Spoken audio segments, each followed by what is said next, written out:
السلام عليكم ورحمة الله وبركاته. إن الحمد لله نحمده ونستعينه ونستغفره ونعوذ بالله من شرور أنفسنا وسيئات أعمالنا.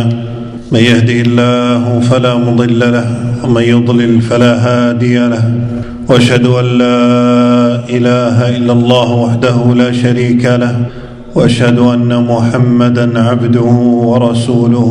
أما بعد، فإن أصدق الحديث كلام الله، وخير الهدي هدي محمد صلى الله عليه وسلم، وشر الأمور محدثاتها، وكل محدثة بدعة، وكل بدعة ضلالة، وكل ضلالة في النار. أما بعد، عباد الله، إن الأسرة من الآباء والأمهات والإخوة والأخوات من أعظم النعم التي أنعم الله بها على العبد، ومن أعطي نعمة وجب عليه أداء حقوقها والقيام بواجباتها. وكثيرا ما يتكلم الناس عن حقوق الآباء والأمهات، ولكنهم يغفلون عن حقوق الإخوة والأخوات. فعن المقدام بن معدي كرب رضي الله عنه أنه سمع رسول الله صلى الله عليه وسلم يقول: إن الله يوصيكم بأمهاتكم،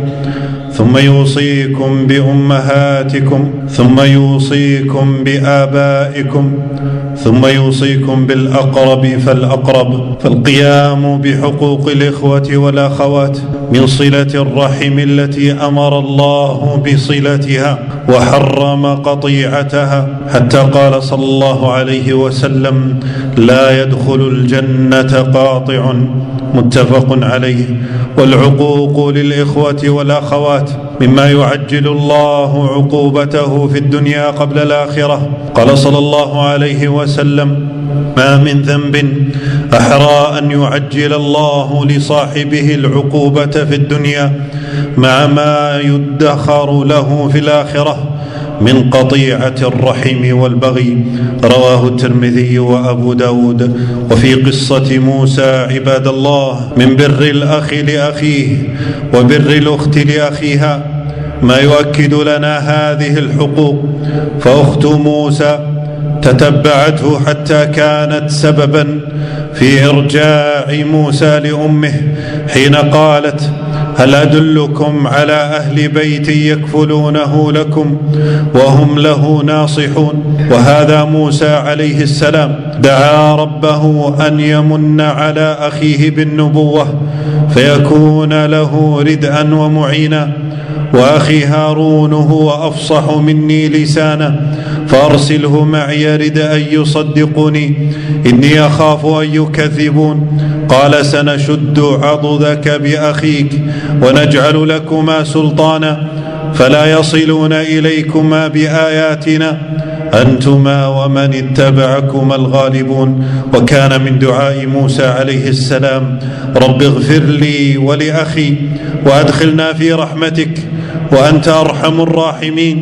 قال ابن كثير رحمه الله: ولهذا قال بعض السلف: ليس أحد أعظم منة على أخيه من موسى على هارون عليهما السلام، فإنه شفع فيه حتى جعله الله نبيا ورسولا معه إلى فرعون وملئه. عباد الله، وهذا نبينا صلى الله عليه وسلم يوصي الأخ الكبير بالشفقة والرحمة على الأخ الصغير، ويوصي الصغير باحترام وتوقير وتقدير الكبير. فعن أنس رضي الله عنه عن النبي صلى الله عليه وسلم أنه قال: ليس منا من لم يرحم صغيرنا ويوقر كبيرنا.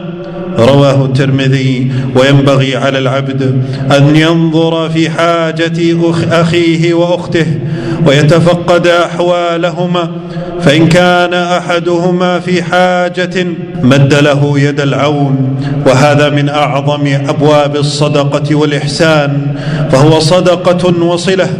وإن لم يكن في حاجة فلا أقل من صلته بالهدية التي تجمع النفوس وتقرب البعيد وتلين القلوب بعضهم على بعض. فعن طارق المحاربي رضي الله عنه قال: قدمت المدينة فإذا رسول الله صلى الله عليه وسلم قائم يخطب الناس وهو يقول: يد المعطي العليا وابدأ بمن تعول، أمك وأباك وأختك وأخاك ثم أدناك أدناك. رواه النسائي. وهذا جابر بن عبد الله رضي الله عنهما لما استشهد أبوه رضي الله عنه في غزوة أحد كان له 9 أخوات. تزوج جابر رضي الله عنه امرأة ثيبا كبيرة لتقوم عليهن وتحسن إليهن، فقدم حاجتهن على رغبته. ففي الحديث قال له رسول الله صلى الله عليه وسلم: تزوجت؟ قلت: نعم. قال: بكرا أم ثيبا؟ قلت: بل ثيبا. قال: أفلا جارية تلاعبها وتلاعبك؟ قلت: يا رسول الله، إن لي أخوات فأحببت أن أتزوج امرأة تجمعهن وتمشطهن وتقوم عليهن. وفي رواية: توفي والدي أو استشهد ولي أخوات صغار فكرهت أن أتزوج مثلهن فلا تؤدبهن ولا تقوم عليهن، فتزوجت ثيبا لتقوم عليهن وتؤدبهن. رواه البخاري ومسلم. وقد جاءت الوصية عن النبي صلى الله عليه وسلم برعاية الأخوات، وجعل على ذلك الأجر والثواب ودخول الجنات.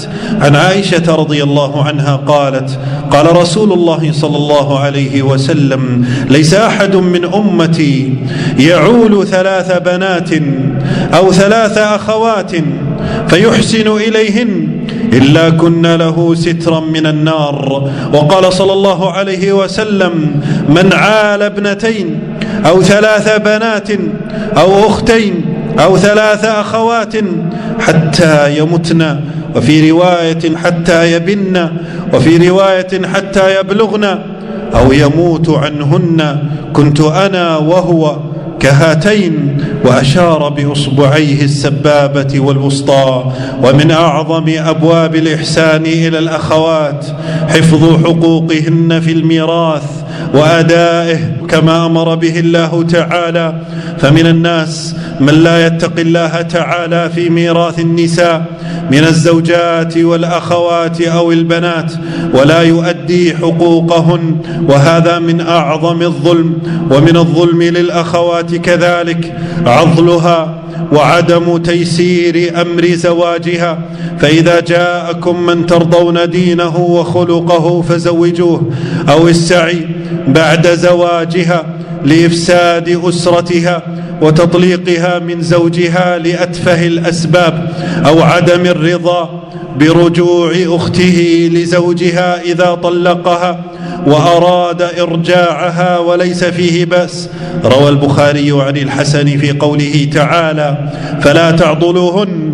قال: حدثني معقل بن يسار أنها نزلت فيه قال: زوجت أختا لي من رجل فطلقها حتى إذا انقضت عدتها جاء يخطبها، فقلت له: زوجتك وفرشتك وأكرمتك فطلقتها ثم جئت تخطبها، لا والله لا تعود إليك أبدا. وكان رجلا لا بأس به، وكانت المرأة تريد أن ترجع إليه، فأنزل الله هذه الآية: فلا تعضلوهن. فقلت: الآن أفعل يا رسول الله؟ قال: فزوجها إياه. فكونوا عباد الله مصلحين ولا تكونوا مفسدين. فعلى العبد أن يتقي الله في أخواته وبناته، وعلى الأخت أن تحفظ أخاها في غيبته وعرضه. أقول ما تسمعون وأستغفر الله العظيم لي ولكم من كل ذنب فاستغفروه إنه هو الغفور الرحيم. الحمد لله والصلاة والسلام على رسول الله وعلى آله وصحبه ومن اتبع هداه، أما بعد. عباد الله، إن من أعظم المصائب ومن أكبر المحرمات قطيعة الرجل لأخيه أو أخته وتهاجرهما، بل قد يصل الأمر بينهما إلى المعارك والنزاع والمحاكم، وهذا للأسف ما نراه ونسمعه في مجتمعاتنا. فيا أيها القاطع لرحمه، كيف تقابل ربك وما عذرك وما جوابك؟ أما تعلم أنك على خطر عظيم؟ أما تعلم أنك في باب من أبواب غضب الله تعالى؟ بادر ببذل أسباب الصلاح والاجتماع، تنازل لأجل لم شعث أسرتك واجتماع إخوتك. أيها الأخ الكبير، كن كبيرا في عقلك ودينك وأصلح أمرك مع إخوتك. أيها الأخ الصغير، احترم أخاك فهو بمنزلة أبيك، اجتهد في تقديره واحترامه. أغلقوا أبواب شياطين الإنس والجن من الذين يدعونكم إلى القطيعة وإفساد ذات البين. عن أنس رضي الله عنه أن رسول الله صلى الله عليه وسلم قال: لا تباغضوا ولا تحاسدوا ولا تدابروا وكونوا عباد الله إخوانا، ولا يحل لمسلم أن يهجر أخاه فوق 3. رواه مسلم. وكلما طال الهجر فالإثم أشد. فعن أبي خراش السلمي رضي الله عنه أنه سمع رسول الله صلى الله عليه وسلم يقول: من هجر أخاه سنة فهو كسفك دمه. رواه أبو داود. وهذه الأحاديث في أخوة الدين، وإذا اجتمعت أخوة الدين والنسب كانت القطيعة أعظم وأشد جرما، فإن بينهما رحما قد أمر الله بصلتها ونهى عن قطيعتها.